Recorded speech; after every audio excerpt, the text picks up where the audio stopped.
এমন রাইতের বেলায় একলা করে নিয়েছো কাহিনী কি? আরে দূর দিনের বেলা ডিস্টার্ব না, মানুষের লোকের কথা কম যায়, কোনো যায় বন্ধ যায় কম। তোমার মতলব ঠিক আছে তো? কেমন? না আমার কিন্তু শ্বশুরি আছে, শরীরে কাজ কম যাইতো না। আমি জীবনেও তোমার টাচ করবো না, কোনোদিন না, তুমি আনটাচ থাকবা। খালি একটু সবর কর, একটু পরেই বুঝবি তুই। চান্দু নিজের খুব শিয়ান মনে করো না? তুমি চলো ডালে ডালে, আমি চলি পাতায় পাতায়। হ্যাঁ লেখা আছে। হ্যাঁ ও তো ডর করতেছে। এটা আইলো দেখতেছি।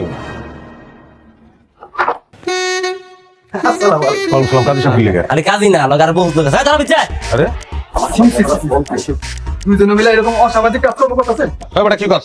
এখানে কি অসামাজিক কাজ কেন? এটা সব সামাজিক কাজ হইতেছিল। আমার কি বড় মনে হয় বক্ক চক্কর বুঝে আমরা বুঝা যাবো হ্যাঁ দুইটা পোলা মাইয়া ঘর দরজা বন্ধ করে প্রচুর বাছর করতে থানা এটা কি সামাজিক কাজ চালাইতেছে ভিতরে আয়।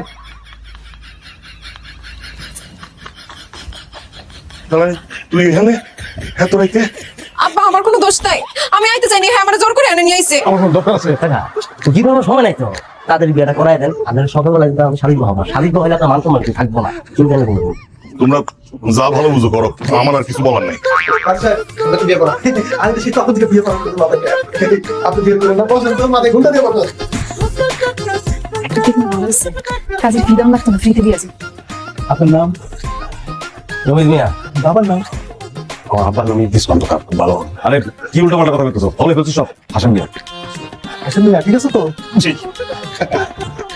মোহাম্মদ হাসান মিয়ার পুত্র রমিজ মিয়ার সহিত 5,01,000 টাকা দেন মহলে। 20 লাখ। 20 লাখ? মাশাআল্লাহ। আপনি কি বিবাহে রাজি আছেন? রাজি না থাকলে তো